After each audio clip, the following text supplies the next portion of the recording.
Мы с лордом гуляли в лесу и заметили костер, который оставили взрослые люди, а они были еще со своими детьми. Какой пример подают родители? Я понимаю, еще снег, но мало ли. Это вот что? Там люди ушли только что.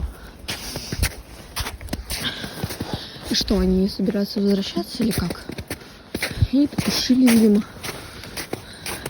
Снег есть, что потушить. Вон они. Ой, а тут прям огонь, они вернутся или что? Зачем они оставили все равно? Куда вот они пошли? Я это потушу сейчас. Нет.